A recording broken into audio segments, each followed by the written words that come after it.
गुरुं मिलितं येन तस्मै श्रीगुरवे नमः।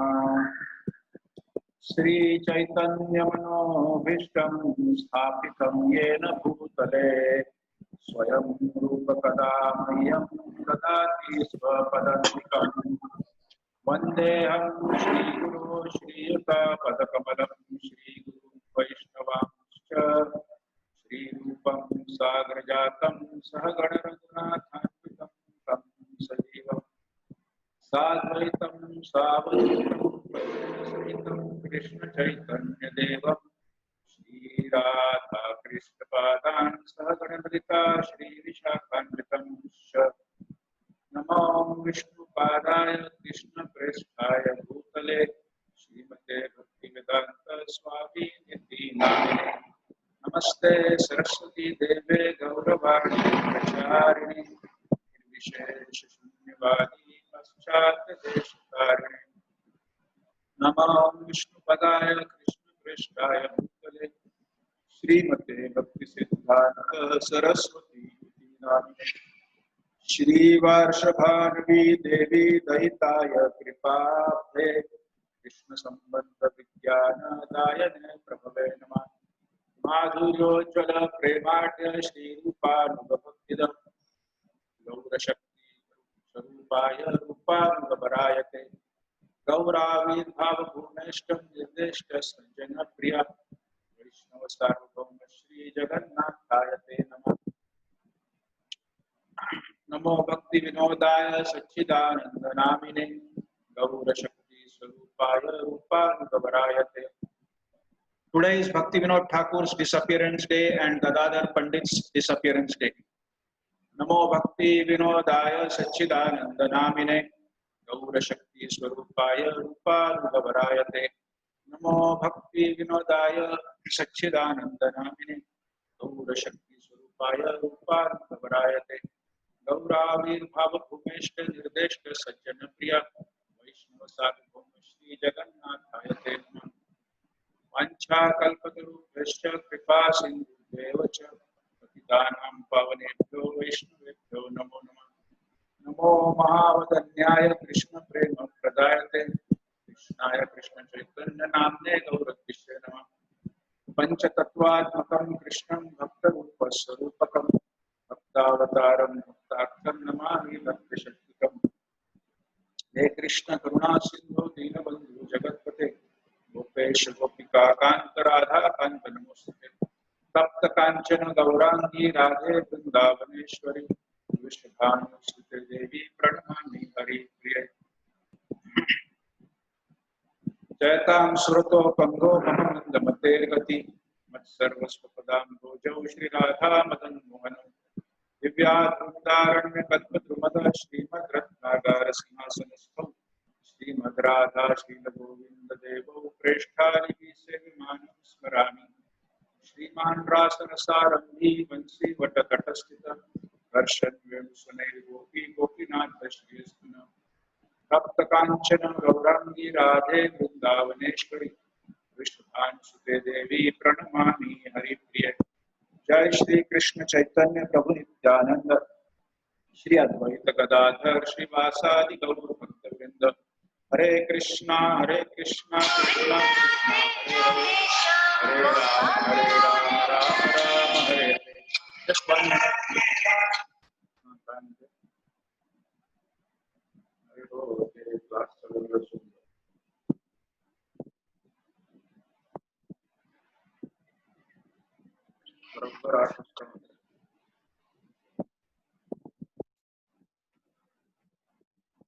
हरे कृष्णा। तो कल हम गोवर्धन की जतिपुरा के बारे में चर्चा कर रहे थे। जैसे मैंने आपको बताया कि यति का मतलब है साधु। तो जतिपुरा, जो गोवर्धन में जतिपुरा है, वहां पे माधवेंद्रपुरी निवास करते थे जब वो गोवर्धन में रहते थे, इसलिए उसका नाम जतिपुरा। और माधवेंद्रपुरी काफी प्रिय थे लोगों के बीच, लोगों का बड़ा प्रेम था माधवेंद्रपुरी से। लोगों का षड गोस्वामियों से भी बड़ा प्रेम था, सनातन गोस्वामी से, रूप गोस्वामी से। क्योंकि ये सब लोग जो गोस्वामी है, माधवेंद्र पुरी है, समाज के हित के लिए इतना चिंतित रहते थे और उसके लिए इतना निस्वार्थ उपक्रम करते थे, लोगों का उनके प्रति अटूट प्रेम रहता था। इसे आप देख सकते हैं कि षड गोस्वामी अष्टकम में इसका वर्णन है कि उनका कोई द्वेषी नहीं था, लोगों के हित के लिए कार्य करते थे, नाना शास्त्र विचारणैक निपुणौ सद्धर्म संस्थापकौ, धार्मिक तत्वों का स्थापना करते थे और स्वयं के जीवन के आचरण के द्वारा एक आदर्श प्रस्थापित करते। तो लोगों का ऐसे अगर कोई वैष्णव होता है तो लोगों का उस वैष्णव के प्रति अटूट प्रेम स्वाभाविक होता है। जब कोई व्यक्ति देखता है कि निस्वार्थ रूप से कोई आपकी सहायता करना चाहता है, जिसके पीछे कोई छल कपट नहीं है, तो वास्तविक में ये प्रेम का रिश्ता है। और ये प्रेम का रिश्ता आप तभी बना सकते हो जब किसी भी संबंध का आधार कृष्ण प्रेम होता है। जतिपुरा में मैंने जैसे बताया कि 2 मंदिर है गोवर्धन के ऊपर, जिसमें से एक मंदिर वो है जिसमें नाथ द्वारा के श्रीनाथ जी की मूल मूर्ति वहां प्रस्थापित थी। जो औरंगजेब के आक्रमण के समय वहां से उसको नाथ द्वारा में लेके गए और वो मंदिर नाथ द्वारा, श्रीनाथ जी जो है मूल विग्रह गोवर्धन के ऊपर, जो जतिपुरा में एक सफेद कलर का अच्छा सा मंदिर है, इसके ऊपर झंडे वंडे लगे हुए हैं, जिसमें आज भी प्रतिभू विग्रह की सेवा होती है। पुष्टि मार्गी भक्त लोग वहां पे उसकी सेवा करते हैं। नाथ द्वारा में भी पुष्टि मार्गियों द्वारा ही सेवा होती है। तो ये गोपाल जी जो है, नाथ द्वारा वाले गोपाल जी जो ऐसी पोज है गोवर्धन धारण की, ये गोवर्धन में जतिपुरा में उस सफेद वाले मंदिर में थी विग्रह। महाप्रभु जब वहां पे आए, महाप्रभु को दर्शन करने की बहुत तीव्र लालसा थी, लेकिन क्योंकि महाप्रभु गोवर्धन के ऊपर चढ़ते नहीं थे, उन्होंने मना किया विशेष करके कि जो गौड़ीय वैष्णव संप्रदाय वाले, ब्रह्म संप्रदाय वाले वैष्णव है, गोवर्धन ये साक्षात भगवान कृष्ण का स्वरूप है। तो उन्होंने ये कहा है कि गोवर्धन पे प्राय गौड़ीय मध्व ब्रह्म संप्रदाय के वैष्णवों को चढ़ना नहीं चाहिए। तो बड़े दुखी रहते थे कि गोपाल जी का दर्शन मैं नहीं कर पाऊंगा क्योंकि मंदिर गोवर्धन के ऊपर है। लेकिन अहम भक्त पराधीन, भगवान अपने जो शुद्ध भक्त हैं उनके अधीन होते, तो भगवान को भी भक्त के मन की जो इच्छा है समझ में आती है। जैसे भक्त को भगवान की इच्छा के अनुसार वो कार्य करते हैं, और जो शुद्ध भक्त होते हैं उनको भगवान की इच्छा का एहसास होता है। भगवान को उनको बताना नहीं पड़ता कि अरे ये करो वो करो, ऐसा होना चाहिए वैसा होना चाहिए। एक स्वाभाविक है कि वो सब जानते हैं कि क्या करना चाहिए, किस वक्त क्या करना चाहिए, जिससे भगवान प्रसन्न हो जाए। उसी तरह भगवान भी जानते हैं कि मेरे भक्त को क्या इच्छा है जिससे वो प्रसन्न हो जाए। ये कंपटीशन बोर्ड है।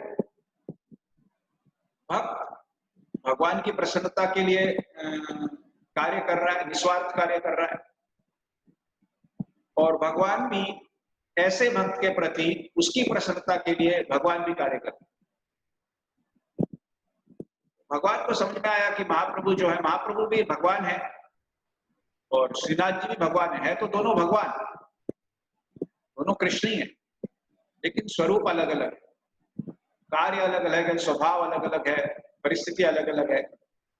श्रीनाथ जी को ये एहसास हुआ कि महाप्रभु को मेरा दर्शन करना है, उससे मिलना है, लेकिन वो ऊपर नहीं आ सकता।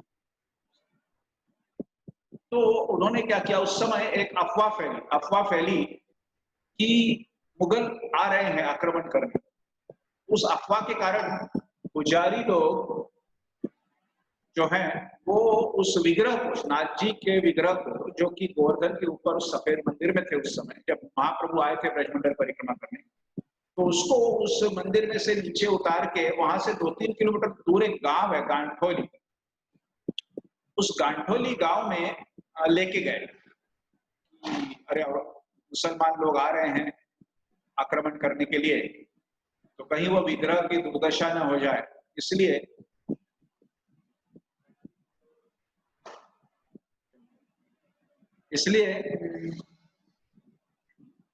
वहां से 2-3 किलोमीटर दूर जो गांव है गांठोली, गांठोली में पुजारी लोग लेके गए। तो जैसे ही महाप्रभु को पता चला कि ऐसे ऐसी बात है, वो तुरंत गांठोली गांव गए और वहां पे नाथ जी का दर्शन किया। यह सब वर्णन श्री चैतन्य चरितामृत में किया गया है। तो जैसे ही गांठोली गांव में उन्होंने कुछ दिन के लिए वो दर्शन किया और फिर वो अफवाह, फिर लोगों को समझ में आ रहा है कि तो अफवाह है, ये कोई सही खबर नहीं है, कोई मुसलमान लोग आक्रमण के लिए नहीं आ रहे हैं। तो पुजारी लोग गांठोली से जो है श्रीनाथ जी को वापस जतिपुरा में ऊपर गोवर्धन के ऊपर मंदिर में लेके गए।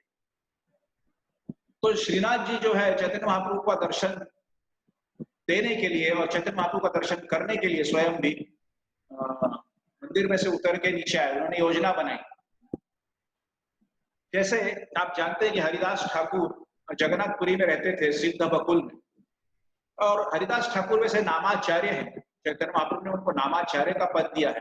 नाम आचार्य का मतलब होता है कि जिसको भी हरिनाम जप करना है, संकीर्तन करना है, हरिनाम करने की रुचि है, इच्छा है, उसके लिए हरिदास ठाकुर आचार्य है। मतलब हरिदास ठाकुर के नाम स्मरण को एक आदर्श मान के हमको उस तरह से नामस्मरण करने की कोशिश करनी चाहिए। हरिदास ठाकुर रोज 3 लाख नाम का जप करते थे। 192 192 माला, 192 rounds every day Haridas Thakur. तो दिन में कम से कम मेरे ख्याल से 20 घंटा तो जप करने में ही निकल जाता था। हर समय जब भी देखो जप ही करते।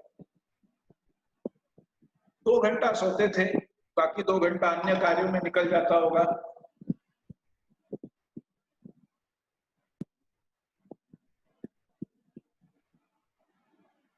तो और नाम भी उनका एक व्रत था कि जब तक मेरा नाम स्मरण पूरा नहीं हो जाता, मैं कोई प्रसाद ग्रहण नहीं करूंगा, कोई अन्य कार्य नहीं करूंगा। और इसको बड़ी निष्ठा के साथ पालन करते थे। और इसलिए हम देख सकते हैं कि उनको 2 बार विचलित करने के लिए माया देवी भी आई थी। एक बार माया देवी आई थी स्वयं, और एक बार मुसलमान राजा ने एक वेश्या को भेजा था उनको विचलित करने के, उनको पथ भ्रष्ट करने के लिए। लेकिन दोनों बार जो माया देवी जिसके प्रभाव में हम सब इतने फंसे हुए हैं, जिस माया देवी के प्रभाव से बाहर निकलना बहुत बहुत मुश्किल है, जैसे कि नामुमकिन के बराबर है। भगवान कृष्ण कहते हैं दैवी येषां गुणमयी मम माया दुरत्यजा। तो भगवान की शक्ति है माया शक्ति, इसके पार जाना एक सर्वसाधारण जीव के लिए संभव नहीं है जब तक भगवान स्वयं उसकी सहायता न करे। तो हरिदास ठाकुर के बारे में 2 बार ऐसा हुआ कि उनको विचलित करने के लिए प्रयास किया गया। और माया देवी जब एक सुंदर स्त्री का स्वरूप धारण करके आई, आप समझ सकते हैं कि वो बहुत ही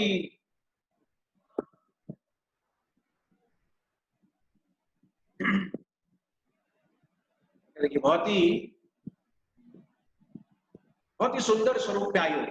मतलब इतना आकर्षक, टेम्पटिंग का मतलब होता है लोभनीय, प्रलोभन। इसका प्रलोभन एक व्यक्ति को बहुत आसानी से हो सकता है, लेकिन हरिदास ठाकुर ने उसको निराश नहीं किया। हरिदास ठाकुर ने उसकी तरफ दुर्लक्ष्य भी नहीं किया, हरिदास ठाकुर ने उसको भगाया भी नहीं। हरिदास ठाकुर ने उससे कहा कि हाँ आप बैठिए, आप यहाँ बैठिए, मेरा व्रत है कि जब तक मेरा जप नाम स्मरण पूरा नहीं होता, मैं और कोई कार्य नहीं करता। मैं ना प्रसाद ग्रहण करता हूँ, ना कुछ करता हूँ, तो मेरा जप पूरा होने तक आप बैठिए। सुबह सुबह आई थी, हरिदास ठाकुर का जप चलता था 20-22 घंटा। सुबह शुरू करते होंगे 4 बजे ब्रह्म मुहूर्त, तो चलेगा रात को 12-1 बजे तक। उसके बाद वो प्रसाद ग्रहण करेंगे, थोड़ा आधा घंटा सोएंगे, फिर उठे, फिर चालू। तो वो दिन भर बीच में बैठ बैठ के इतना थक गई थी, वो सो गई। इनका जब चल रहा है, रात के 8-9 बज गए, वो सो गई। इनका जब हो गया, इन्होंने देखा वो सोई है, चलो सोने दो, क्या करें। अपने अपने कार्य किए, फिर से अपने सो गए। सुबह ब्रह्म मुहूर्त पे उठ के फिर जब चालू कर दिया, उसकी नींद उसके बाद खुली, उसने देखा दूसरा दिन मुझे आ गया है। फिर उसने कहा कि मैं जिस इच्छा से आई हूँ, मेरी इच्छा पूर्ति कीजिए। उन्होंने कहा बिल्कुल करूंगा, मेरा व्रत है, मेरा जब पूरा होगा उसके बाद करूंगा, आप बैठो, मैं मना नहीं कर रहा हूँ। हरिदास ठाकुर ने उसको मना नहीं किया, मैंने रुको, आप बैठो, इंतजार करो। तो फिर वो बैठी, फिर दिन भर बैठे बैठे, फिर वो शाम रात को सो गई। हरिदास ठाकुर का जब हुआ, देखा सो गई है, इन्होंने अपना कार्य किया। फिर तीसरा दिन आया, तीसरे दिन भी उसने कहा कि अरे मेरा क्या होगा। कहा मेरा व्रत है, जब पूरा होगा तब देखेंगे। ऐसे 3 दिन 3 रात उसके वहां व्यर्थ चले गए, सिर्फ बैठ के सो के। और मतलब ऐसे बैठ बैठ के आदमी क्या हो जाता है, पर बोर हो जाता है। चौथे दिन, और उनका 3 दिन 3 रात जो है वो हरिदास ठाकुर का नामस्मरण सुन के, इसलिए कहा गया है कि नामस्मरण एक शुद्ध भक्त के मुख से सुनना चाहिए, किसी के मुख से नहीं। नामस्मरण और शास्त्र उपदेश शुद्ध भक्त से सुनना चाहिए। तो जैसा मैं आपको कल बता रहा था कि जब भी भगवान का विषय आता है, तो कोई भी XYZ रास्ते में खड़ा आदमी अपना मुंह खोल के अपने अपने पांडित्य शुरू कर देता है, जबकि उसको जानकारी कुछ नहीं होती। तो ऐसे लोगों से हमको भगवान के उपदेश ग्रहण नहीं करने। भगवान के उपदेश, नामस्मरण, ये सब शुद्ध भक्त के मुख से सुनना चाहिए। तो हरिदास ठाकुर के मुख से 3 दिन 3 रात शुद्ध हरिनाम। अभी हम लोग जो हरिनाम कर रहे हैं वो नाम आभास है। आभास का मतलब होता है, आभास मतलब एहसास होना। वास्तव में बहुत शक्तिशाली और सामर्थ्यशाली नहीं होता वास्तव। जैसे भगवान का नाम शक्तिशाली और सामर्थ्यशाली है, लेकिन हमारा जो उसका उच्चारण का मूड है, समर्पण का मूड है, वो सही नहीं। तो हमारा समर्पण जो है एक आभास की तरह। आभास मतलब दिखावा। हम जो नामस्मरण कर रहे हैं वो एक प्रकार से दिखावा है। नाम आभास। आभास का अर्थ होता है दिखावा। सिर्फ बस हो रहा है, कार्य हो रहा है, ऐसे दिखता है। वास्तविकता में उसमें उतनी डेप्थ नहीं होती। लेकिन हरिदास ठाकुर का जो नाम स्मरण है वो शुद्ध नाम है। तो वो शुद्ध नाम 3 दिन 3 रात सुन के उसका शुद्धिकरण हो गया, माया देवी का और दूसरी बार जो वेश्या आई थी, दोनों का शुद्धिकरण हो गया। और शुद्धिकरण होने के पश्चात चौथे दिन वो हरिदास ठाकुर के शरण चले गए। शरण जाके उन्होंने क्या उसका शिष्यत्व स्वीकार कर लिया। हरिदास ठाकुर ने उस वेश्या को दीक्षा भी दी और उसको अपनी कुटी दे दी। उससे ये कहा कि अब तुम यहाँ पे रहो, ये तुलसी देवी है, तुलसी देवी की सेवा करो, रोज जप करो, तुलसी को पानी दो और अपना जीवन इस तरह से बिताओ। अब ये सब पुरानी जिंदगी तुम्हारी भूल जाओ। और हरिदास ठाकुर उस कुटी को छोड़ के चले गए उसके लिए। ये शिष्य का दायित्व होता है गुरु की तरफ से कि वो उसको शिष्य बना के कहीं फिर से रास्ते में समाज में छोड़ना नहीं चाहते थे। इसलिए स्वयं की कुटी उसको दान करके स्वयं उस कुटी को छोड़ के चले गए उसको दीक्षा देकर। तो ये हरिदास ठाकुर नाम आचार्य है। इनका आदर्श लेके हमको नामस्मरण और ये सब करना है। तो हम देखते हैं कि हरिदास ठाकुर के पहले में क्या बता रहा था। हरिदास ठाकुर हाँ, माधवेंद्र पुरी का चल रहा था। तो ऐसे जो महान भक्त होते हैं, माधवेंद्र पुरी, षड गोस्वामी, हरिदास ठाकुर, लोगों के बड़े प्रिय होते हैं। तो माधवेंद्र पुरी वह रहते थे। और जैसे मैंने बताया कि हमने गोविंद कुंड की लीला सुनी, तब भी माधवेंद्र पुरी के बारे में सुना। माधवेंद्र पुरी गोवर्धन परिक्रमा करते थे। तो गोविंद कुंड पे एक बार भगवान कृष्ण ने उनको स्वयं दूध का मटका दिया था।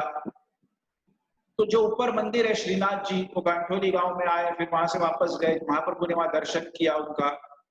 बाद में वास्तविकता में जब औरंगजेब आया अपनी सेना लेके, तो ये गोपाल जी श्रीनाथ जी को उस मंदिर से नाथ द्वारा में लेके गए और वहां प्रस्थापित किया गया। जैसे मैं बताया, सफेद मंदिर के बाजू में एक और छोटा मंदिर है जो टूटा फूटा है, जो अभी बंद है, दुर्लक्षित है, वहां कोई विग्रह वगैरह है नहीं अभी। वहां पहले वहां पे भी एक गोपाल जी थे। विग्रह, जो अभी जगन्नाथपुरी के पास 20 किलोमीटर दूर साक्षी गोपाल नाम से जाने जाते हैं। वो जो साक्षी गोपाल विग्रह है वो यहाँ गोवर्धन में उस मंदिर में थे, जगदीपुरा में, छोटे वाले जो टूटा फूटा मंदिर है उसमें। तो ऐसा हुआ दक्षिण भारत से विद्यानगर या कुछ विजयनगर ऐसे किसी आंध्र प्रदेश या तेलंगाना जो भी जहां भी आता हो, वहां से एक ब्राह्मण, एक ज्येष्ठ ब्राह्मण जिसकी उम्र की हो सकता है 65-70 साल 75 साल हो, उसको ब्रजमंडल परिक्रमा करनी थी। तो वो अपने गांव से एक युवा ब्राह्मण जो 20 साल का जवान हो, उसको साथ में लेके कि भाई तू मेरे साथ चल, मैं बूढ़ा हूँ तो मेरे को सहायता की सहारा चाहिए, तुम मेरे साथ चलो, तुम्हारा जो खर्चा पानी सब मैं करूंगा, तुम्हारा भी यात्रा हो जाएगा, तीर्थ यात्रा हो जाएगा, ब्रजमंडल परिक्रमा हो जाएगी, दर्शन हो जाएगा, थोड़ी मेरी सहायता करना। तो 20 साल का जवान ब्राह्मण और ये 70 साल के बूढ़े ब्राह्मण, ऐसे दोनों आए, ब्रजमंडल परिक्रमा वगैरह किया। गोवर्धन परिक्रमा करते समय उस मंदिर में दर्शन कर रहे थे, जिसको आज साक्षी गोपाल जाना जाता है, उस गोपाल जी का दर्शन कर रहे थे। अच्छा, एक बात अभी और मेरे को याद आई कि ये जो श्रीनाथ जी है, माधवेंद्र पुरी जो है, माधवेंद्र पुरी जो हम सुनते हैं कि चंदन लेने गए थे, चंदन लेने के लिए मलय प्रांत में आए थे और जाते समय जो है खीर चोर गोपीनाथ की जो लीला हुई थी जगन्नाथपुरी के पास, वो माधवेंद्र पुरी यही है। और जो चंदन लेने के लिए जो गए थे वो इसी गोपाल जी के लिए चंदन लेने गए थे, जो नाथ जी श्रीनाथ जी। तो वो ब्राह्मण और दोनों ब्राह्मण इस मंदिर में विश्राम कर रहे थे कुछ समय के लिए। तो जो बूढ़े ब्राह्मण थे बड़े खुश हुए, बड़े संतुष्ट हुए इस जवान ब्राह्मण के प्रति कि अरे इसने इतने दिन मेरे साथ आया है, मेरा सहारा है, मेरे को सहायता की है, इसके कारण मेरी ब्रजमंडल परिक्रमा अभी पूर्ण होने वाली है। तो बड़े प्रेम से उसको कुछ प्रदान करना चाहते थे। तो पुराने जमाने में लोग अगर किसी से बहुत प्रेम करते थे तो एक संबंध बना लेते थे, और संबंध बनाने का एक तरीका उस समय ये भी था कि अपनी बेटी को उसके साथ ब्याह करा। जैसे कल मैंने आपको बताया कि जाम्बवान ने अपनी बेटी जाम्बवती को भगवान कृष्ण से ब्याह करा दिया। उसे कहा कि आप मेरी बेटी का स्वीकार करें पत्नी के रूप में। क्यों? क्योंकि जाम्बवान का भगवान कृष्ण से कम 1 महीने के लिए बड़ा घमासान युद्ध हुआ, और युद्ध में जो होता है एक शत्रुत्व भावना होती है। तो शत्रुत्व भावना दोनों को, जाम्बवान को भगवान कृष्ण के प्रति हुई थी, तभी आप युद्ध कर सकते हैं। तो जाम्बवान नहीं चाहते थे कि जो महीना भर हमारा युद्ध हुआ घमासान, उसमें जिस प्रकार से शत्रुत्व की भावना निर्माण हुई है, जिस प्रकार से एक दूसरे को हमने पीटा है, कहीं जख्मी किया है, कुछ भी हुआ है, तो वो आगे बनी रहे। तो उसके लिए वो सब समेट के उन्होंने अपनी पुत्री को भगवान कृष्ण को प्रदान किया कि आप इसको विवाह में पत्नी के रूप में स्वीकार करें। तो इससे क्या होता है कि संबंध फिर से घनिष्ठ हो जाता है। यहाँ पे संबंध टूटने का या शत्रुत्व का कोई ये नहीं था, लेकिन वो संबंध को और घनिष्ठ बनाने के लिए और सेवा भावना जो सेवक का जो ये था कि उसके लिए उन्होंने अपनी पुत्री उस जवान ब्राह्मण से कहा कि मैं अपनी पुत्री को तुमसे विवाह करना चाहता हूँ। जब हम लोग वापस जाएंगे अपने गांव, मैं अपनी पुत्री का विवाह तुम्हारे साथ कर दूंगा। तो ऐसा है, उस क्या कहते हैं, जवान ब्राह्मण ने उस बूढ़े ब्राह्मण से कहा भी कि देखिए, आप का आर्थिक स्तर, इकोनॉमिक पोजीशन और मेरा आर्थिक स्तर में बहुत अंतर है। आप बहुत अमीर हो, पैसे वाले हो, और मैं बहुत गरीब हूँ, है ना। तो ऐसे इसमें मैचिंग नहीं होता, है ना। बहुत अमीर घर की लड़की को गरीब घर में देना उचित नहीं है, और इसके लिए आपके परिवार वाले सम्मति नहीं देंगे कि आपका बेटा है, वो भाई है, आपकी पुत्री का भाई है, वो भी उसके भलाई के बारे में सोचेगा। हाँ, आपकी पत्नी है, ये सब आपको सम्मति देंगे नहीं, क्योंकि मैं बहुत गरीब हूं और आप बहुत अमीर हो। तो आप ऐसा वचन मुझे मत दो जिसका पालन आप नहीं कर सकते, क्योंकि वहां जाने के बाद समस्या निर्माण हो सकती है। तो उस बूढ़े ब्राह्मण ने कहा कि नहीं नहीं, आप चिंता मत करो, मेरी बात मेरे परिवार वाले नहीं टालेंगे, अगर मैंने कुछ कह दिया तो वो मान जाएँगे। फिर भी छोटे ब्राह्मण ने, उससे जवान ब्राह्मण ने कहा कि नहीं-नहीं आप सोच लो, मुझे नहीं लगता। फिर भी बड़े ब्राह्मण नहीं माने, वो चाहते थे कि उसके साथ घनिष्ठ इतना अच्छा लड़का है, तो उसके साथ अपने संबंध बना लो, अपनी बेटी भी अच्छी सुख से रहेगी वगैरह-वगैरह। तो फिर ठीक है, उन्होंने कहा अगर आप की इच्छा है तो यही सही है। वैसे वैसे छोटा जो जवान ब्राह्मण था वो लोभी नहीं था, कोई उसके पैसे के कारण हाँ नहीं किया था। वो तो जानता था कि उसके उसमें और बहुत अंतर है। तो छोटे जो जवान ब्राह्मण शुद्ध और निष्कपट था, साफ मन का था। तो ये लोग जब परिक्रमा पूरी हुई, गाँव में गए, गाँव में जाने के बाद वो बूढ़े ब्राह्मण ने अपने परिवार से कहा कि देखो ऐसा-ऐसा है, इसने मेरी बहुत अच्छी तरह से सहायता की है, सेवा की है। मैं चाहता हूँ कि मैंने इसको वचन दिया है, नहीं, मैं चाहता हूँ कि अपनी पुत्री का विवाह इससे कर दें। तो सब घर वाले, उनका पुत्र, बड़ा पुत्र, पत्नी वगैरह ये सब चिढ़ गए, बोले अरे ऐसे कैसे, ये तो भिखारी है, ये भिखारी है, इसके साथ शादी करके कैसे चलेगा? ये हम तो नहीं करने, मैं अपनी बहन को इसके साथ शादी नहीं कराऊंगा। माँ कहने लगी मैं मेरी पुत्री की शादी इसके साथ नहीं करा सकती, और ये लोभी है, ये चोर है, ये बदमाश है, ये तुम्हारी धन संपत्ति को देख के, हमारी धन संपत्ति को देख के ये तुमको प्रभावित करके ये हमारी बेटी के साथ शादी करना चाहता है, क्योंकि हमारा हमारा धन धन के इसके ऊपर इसकी नजर है। ये सब होने लगा। तो जो छोटा जवान ब्राह्मण है उसको इस बूढ़े ब्राह्मण ने बुला के बताया कि भी देखो ऐसा-ऐसा है, मुझे क्षमा करो, मेरे परिवार वाले बहुत विरोध कर रहे हैं, वो मानेंगे नहीं, ऐसा है। तो छोटे ब्राह्मण ने कहा कि देखो मैंने पहले ही आपसे कहा था, लेकिन आपने भगवान के सामने मुझे वचन दिया है और आपका वचन भी गलत नहीं होना चाहिए। उसने और उसके परिवार वालों से कहा कि देखो मुझे कोई लोभ नहीं है, मुझे कोई लोभ नहीं है आपके पुत्री से शादी करना या आपकी बहन से शादी करना।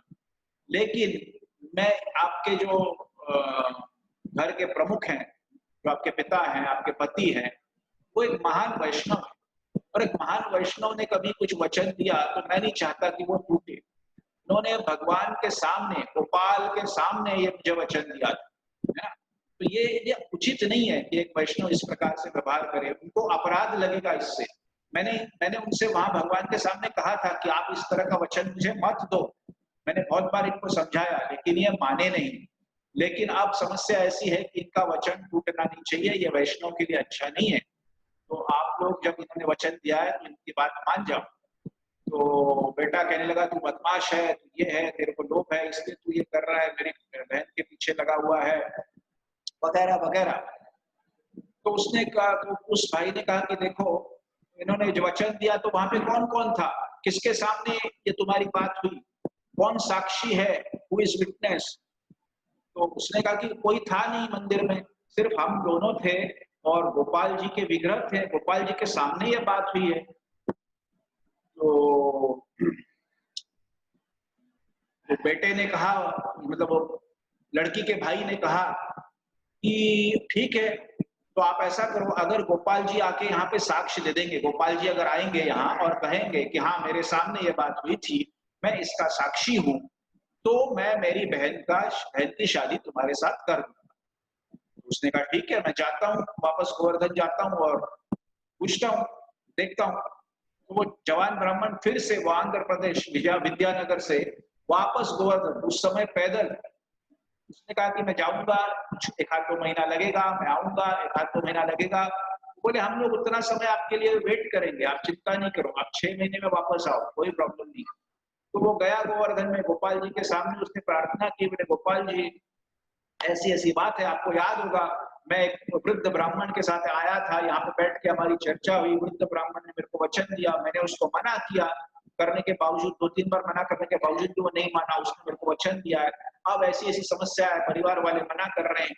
तो वृद्ध ब्राह्मण का वचन, महान वैष्णव है, उनका वचन झूठा होके उनको अपराध नहीं लगना चाहिए, और आप इसके साक्षी हैं, और परिवार वाले कह रहे हैं कि अगर आप आके साक्ष्य दे देंगे तो वो शादी के लिए तैयार है। तो मेरी आपसे विनती है कि आप कृपया मेरे साथ चलिए, मेरे साथ वो उस हमारे गांव में चलिए और उस गांव में चल के साक्ष्य दीजिए। तो जो गोपाल जी के विग्रह थे, उसने उस जवान ब्राह्मण से कहा कि अरे मैं कैसे चल सकता हूँ, मैं विग्रह हूँ ना, मैं कैसे वहां पे चलूंगा तुम्हारे साथ। जवान ब्राह्मण बड़ा चतुर था।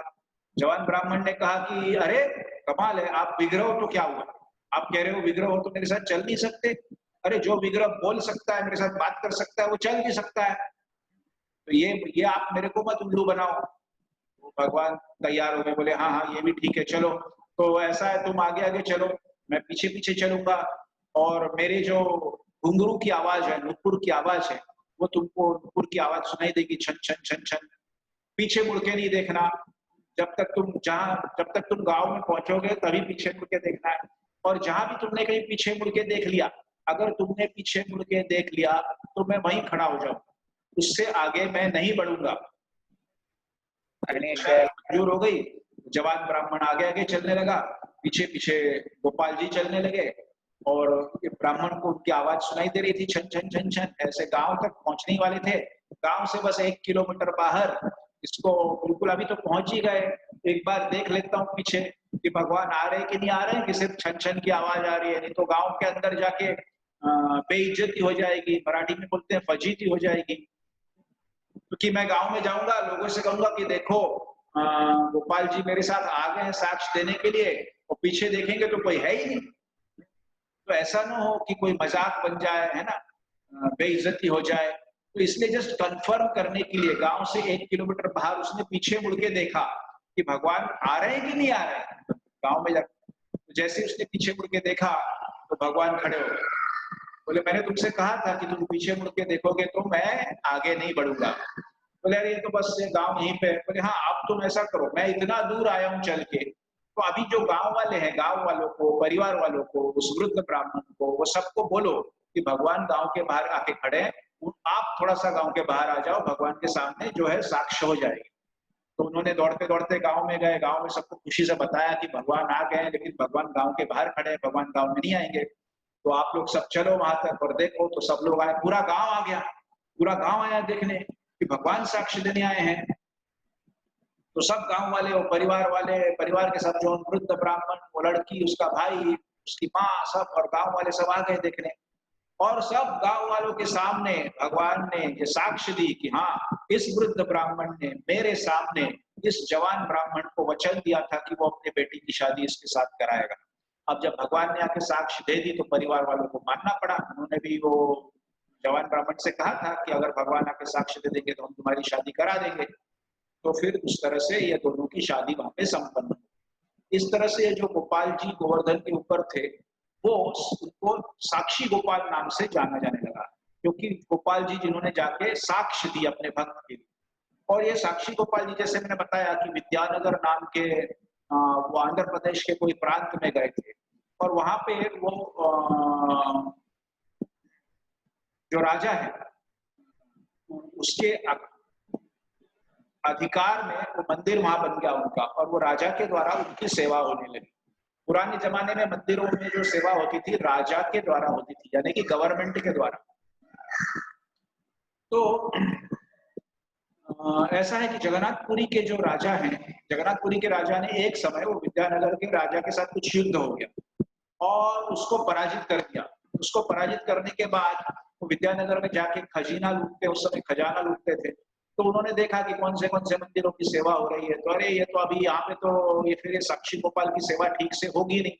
तो उन्होंने साक्षी गोपाल के विग्रह को और उस राजा के दरबार में, राजा के दरबार में उसके महल में जो राजा की अर्चना की हुई विग्रह थी, राजा के अर्चा विग्रह थे, उनका नाम था राधा राधाकांत।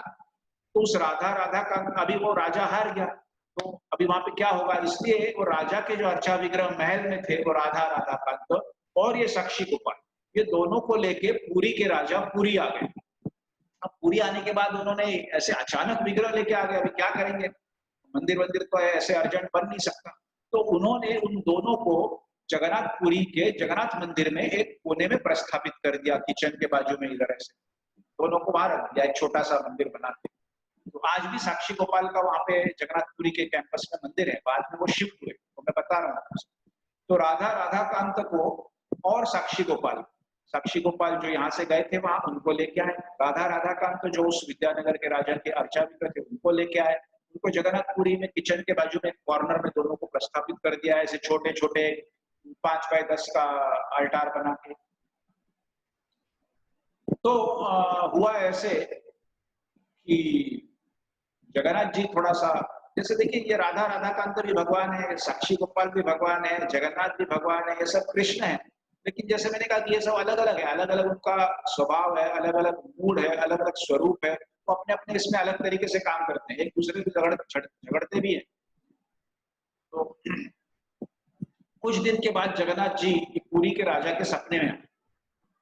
पुरी के राजा के सपने में आए तो ये जो राधा राधाकांत आया है नया और साक्षी गोपाल ये जो नए आए न्यू एडमिशन, इनको ये मेरे मंदिर के कैंपस में मत रखो, है ना, इनको बाहर निकालो ऐसे। और इसमें से जो राधा राधाकांत है इसको तो मंदिर से बाहर निकालो, लेकिन ये साक्षी गोपाल है इसको पुरी से बाहर निकालो। तो ऐसा क्यों? राजा बड़ा परेशान, अरे ये क्या हो रहा है, ये क्या हो गया, क्या प्रॉब्लम है?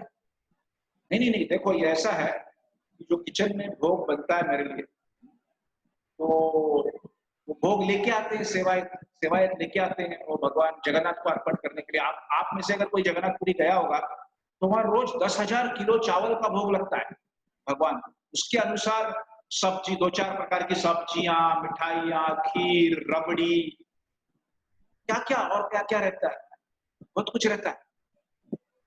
और ऐसा भोग दिन में कितनी बार लगता है? दिन में टोटल 10,000 किलो चावल का भोग लगता है। उसके अनुसार जैसे मैंने बताया, दाल, सब्जियां, चटनियां, मिठाइयां।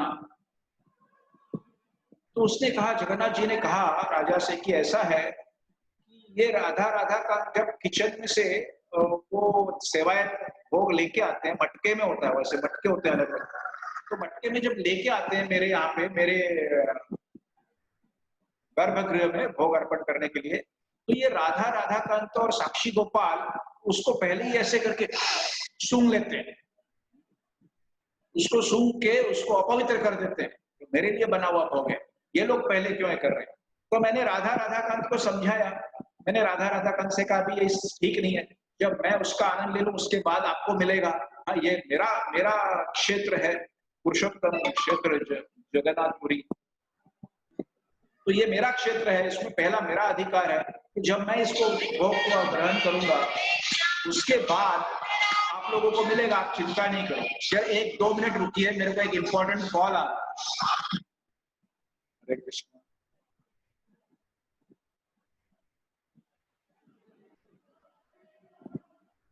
Okay, I'll talk to her in another 15 minutes. Just tell her I'll call her in 15 minutes. Yeah. Okay.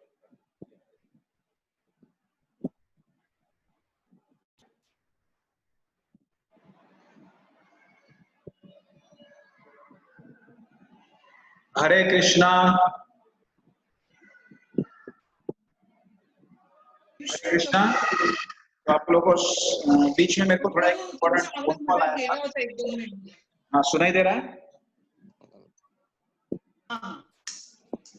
Hari बोल।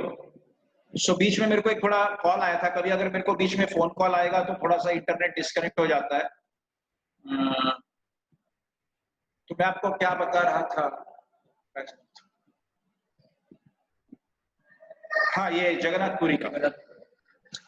तो ये राधा राधाकांत और साक्षी गोपाल जी जो हैं, वो भोग जब किचन से मेरे यहाँ पे गर्भगृह में आता है तो बीच में अपनी ऐसे मुंडी आगे करके उसको ऐसे सूंघ लेते हैं, तो ये उचित नहीं है। मैंने राधा राधाकांत को समझाया तो राधा राधाकांत तो समझ गया है, अभी वो बदमाशी नहीं कर रहा है, लेकिन ये साक्षी गोपाल नहीं मानता है। साक्षी गोपाल मान नहीं रहा है मेरी बात। मैं यहाँ का जगन्नाथपुरी धाम का मैं अधिष्ठाता हूँ, ये मेरा मान सम्मान है। ऐसा करो, ये राधा राधाकांत समझ गया है लेकिन फिर भी इसको थोड़ा मेरे मंदिर से बाहर निकालो, और ये जो साक्षी गोपाल है इसको पुरी से बाहर निकालो। राजा ने कहा कि ये तो करना पड़ेगा, अभी जगन्नाथ जी की इच्छा तो करना पड़ेगा। दूसरे दिन उन्होंने सभी मंत्रिमंडल के साथ सलाह किया, मीटिंग किया, फिर ये ऐसी ऐसी बात है, क्या करें। तो वहां के जो पुरी के राजा के एक मंत्री थे काशी मिश्रा जी, तो काशी मिश्रा जी ने कहा कि देखो ये राधा राधाकांत को तो सिर्फ मंदिर के बाहर निकालना है, तो उनको मैं अपने घर में लेके जाता हूँ, और ये साक्षी गोपाल को पुरी से बाहर निकालना है तो भाई आप ही व्यवस्था कीजिए, पुरी के बाहर कहीं उनको मंदिर बनवा दीजिए, वहां शिफ्ट कर दीजिए। तो वो साक्षी गोपाल को, जो पुरी से आप देखते हैं कि 20 किलोमीटर बाहर है, वहां एक मंदिर बनवा के राजा ने उनको वहां प्रस्तापित कर दिया, साक्षी गोपाल। अगर आप जाके देखेंगे तो साक्षी गोपाल एक बहुत सुंदर विग्रह, अप्रतिम सुंदर। और राधा राधा कांत को काशी मिश्रा जी, जो कि पुरी के राजा के मंत्री थे, वो उन्हें अपने घर ले गए। और उस समय राधा राधा कांत जी को काशी मिश्रा भी एक महान शुद्ध वैष्णव थे। तो काशी मिश्रा राधा राधा कांत को, ये 500 साल पुरानी बात है, राधा राधा कांत को ऐसे उंगली पकड़ के, जैसे छोटे बच्चे को रास्ते में से चलते चलते लेके जाते हैं, वैसे वो चलते चलते लेके गए वहां। उनका घर वहां से 1 किलोमीटर दूर है। सभी लोगों के नजरों के सामने लोगों ने देखा कि राधा राधा कांत एक छोटे बच्चे की तरफ काशी मिश्रा की उंगली पकड़ के, राधा कांत ने काशी मिश्रा की उंगली पकड़ी थी और राधा रानी ने राधा कांत की उंगली पकड़ी थी। ऐसे दोनों बच्चों को, जैसे बच्चों को लेके जाते हैं, वैसे पैदल पैदल अपने घर लेके गए। 500 साल पुरानी घटना है कि राधा राधा कांत एक जीवित बच्चे के स्वरूप में काशी मिश्रा की उंगली पकड़ के जगन्नाथपुरी मंदिर से काशी मिश्रा के घर पे गए। काशी मिश्रा के घर को आज गंभीरा नाम से जाना जाता है, जो गंभीरा, जहां पे चैतन्य महाप्रभु निवास करते थे। तो जब चैतन्य महाप्रभु बाद में जगन्नाथपुरी में आए और उन्होंने ये इच्छा प्रदर्शित की कि मैं जगन्नाथपुरी में निवास करना चाहता हूं, तो जो महामंत्री थे राजा के काशी मिश्रा, उन्होंने अपना घर खाली कर दिया, बोले आप यहाँ पे निवास कीजिए। क्योंकि आप जान सकते हैं कि जो मंत्री का घर होता है, महामंत्री का घर होता है, वो स्वाभाविक रूप से बड़ा अच्छा होता है, सर्व सुविधाओं से संपन्न होता है। तो काशी मिश्रा ये थे उस समय के वैष्णव। कोई भी संत साधु, जैसे भगवान श्री कृष्ण, चैतन्य महाप्रभु भगवान श्री कृष्ण है, जैसे ही आए उन्होंने भगवान के लिए अपना घर खाली कर दिया कि आप यहाँ विराजिए, आप यहाँ रहिए, मैं तो कहीं और रह लूंगा। इसीलिए गंभीरा आज प्रसिद्ध है कि चैतन्य महाप्रभु का निवास स्थान। वैसे ये काशी मिश्रा का निवास स्थान है, जो पुरी के राजा के महामंत्री थे। तो ये राधा राधा कांत जी आज भी गंभीरा में विराजमान है, प्रमुख विग्रह के रूप में। बड़े सुंदर है, आज भी आप जाके देख सकते हैं, वहां पे भी उनकी बड़ी अच्छी सेवा हो रही है। साक्षी गोपाल में साक्षी गोपाल की अच्छी सेवा हो रही है। तो साक्षी गोपाल और गोपाल जी जो जतिपुरा में है, उनकी लीलाएं मैंने आपको बताई। माधवेंद्र पुरी भी उनके ये गोपाल जी के अर्चा पूजा करते थे, जो जतिपुरा में। उन्हीं के लिए वो चंदन लेने गए थे, जो कथा है। फिर उसी के समय वो रेमुना गांव में खीरचोर गोपीनाथ की लीला हुई थी। तो जतिपुरा में आज भी ये 2 मंदिर उपस्थित है। जो नाथ जी, श्रीनाथ जी वाला है, वहां पुष्टि मार्गी लोगों द्वारा प्रतिभू विग्रह की सेवा हो रही है। तो दूसरा गोपाल जी टूटा फूटा मंदिर है, वहां कुछ नहीं है, वो दुर्लक्षित है, टूटा फूटा है। ऐसे जतिपुरा स्थान का महत्व है। तो आज हम लोग यहाँ पे रुकेंगे। 10 मिनट में आप लोगों के लिए कोई प्रश्नोत्तर के लिए समय दे सकता हूं, क्योंकि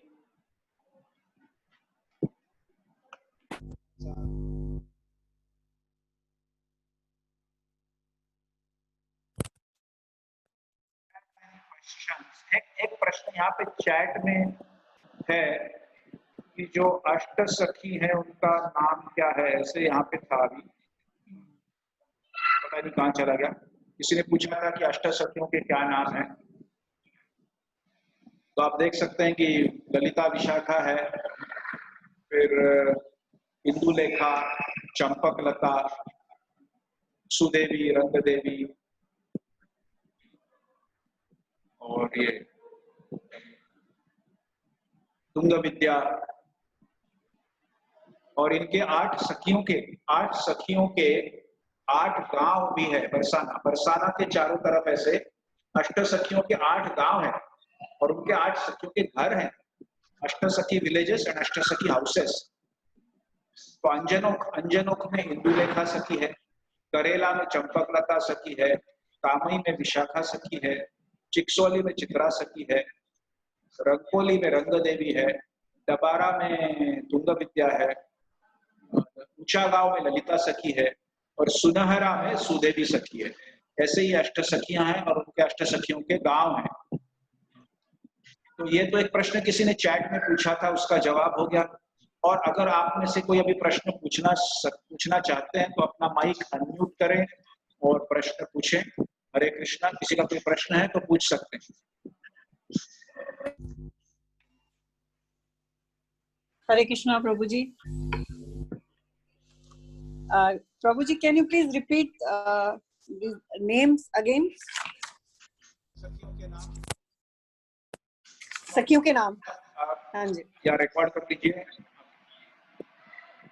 अंजनो जो गांव है वो इंदु लेखा सखी का गांव है। करेला गांव है चंपकलता सखी का गांव है। कामई गांव है विशाखा सखी का गांव है। चिक्सोली गांव है चित्रा सखी का गांव है। रंगकोली रंग देवी का गांव है। डबारा तुंग विद्या का गांव है। ऊंचा गांव ललिता सखी का गांव है और सुनहरा सुदेवी सखी का गांव है। इसके अलावा चंद्रावली जो कि अष्ट सखियों में नहीं आती लेकिन लीलाओं में बड़े महत्वपूर्ण स्थान है उसका, वो चंद्रावली का भी गांव वहीं आजू बाजू में है जिसका नाम है रिठोरा। रिठोरा ये चंद्रावली का गांव।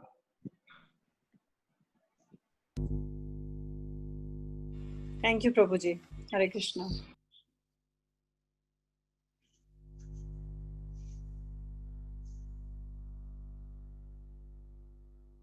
हरे कृष्णा प्रभु जी की कृपा से बाकी लोगों को मैं बताना चाहूंगी, प्रभु जी की कृपा से हम एक बार ऊंचा गांव प्रभु ललिता सखी का गांव ना, हाँ ललिता सखी के गांव गए थे और बहुत सुंदर वहां घर है प्रभु।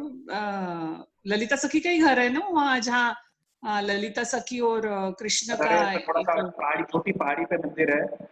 हाँ हाँ हाँ। और वहां एक शिला भी है जिसमें भगवान दिखते, मीन्स भगवान का ये है ऐसा कुछ तो भी। एक शिला में सफेद उतना ही एरिया सफेद है, बिल्कुल राधा कृष्ण ललिता सखी। हाँ। और एक शिला आपने दिखाई थी कि वहां पूरा कुमकुम के ये है जहां उनकी शादी हुई थी ललिता सखी के साथ।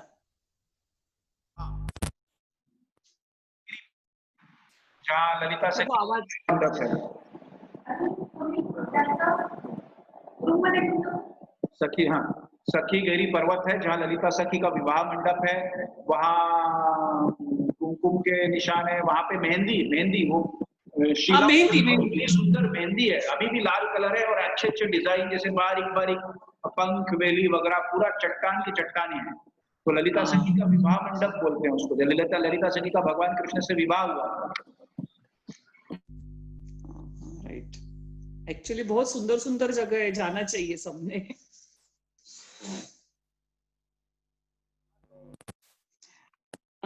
मेरा जो ब्रजलीला वर्णन है, मेरा ब्रजलीला वर्णन ये इसीलिए है कि this is like a trailer for you. It's all my Brajleela varnan is like a trailer for all of you, so that you may be inspired to come to Braj and see these places. If by my Brajlila Varnan someone is attracted to come to Vrindavan, that is my success.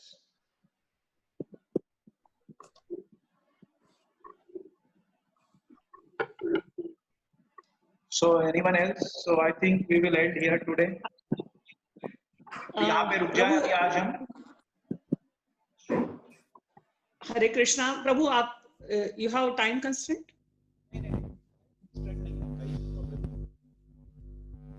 Prabhu actually प्रश्न ये था कि जैसे आपने बताया कि साक्षी राधा कांत जो लीला हुई, जहाँ काशी मिश्रा अपने घर भगवान को छोटे बच्चे जैसे लेके गए, तो आज जो कलयुग जस्ट 500 years बैक ऐसा हो रहा था, आज ऐसा क्या हो गया कि लोगों का विश्वास भी नहीं है भगवान के ऊपर?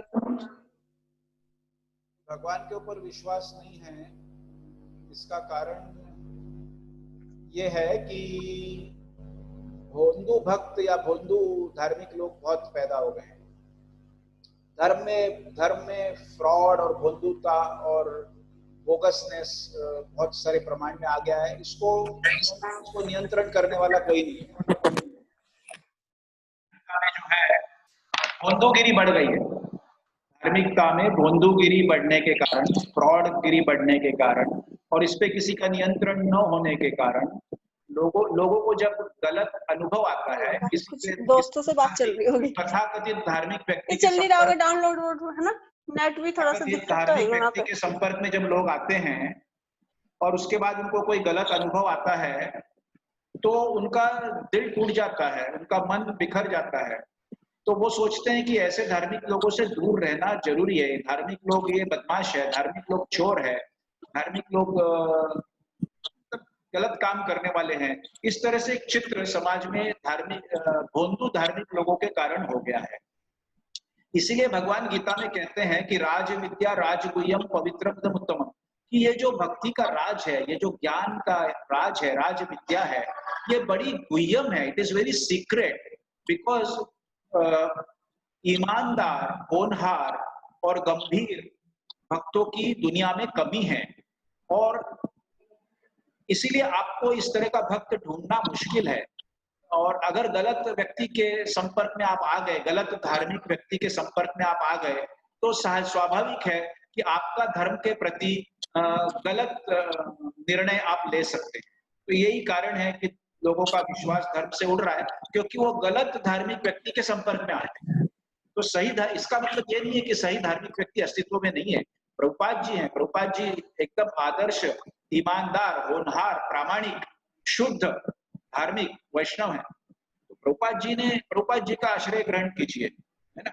और हो सकता है कि इस्कॉन संस्था में भी आपको कोई गलत लोग मिले, लेकिन इसका मतलब ये नहीं है कि इस्कॉन संस्था में अच्छे लोग नहीं है।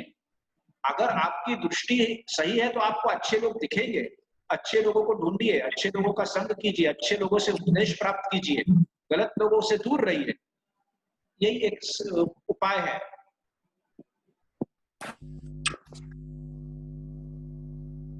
Thank you Prabhu.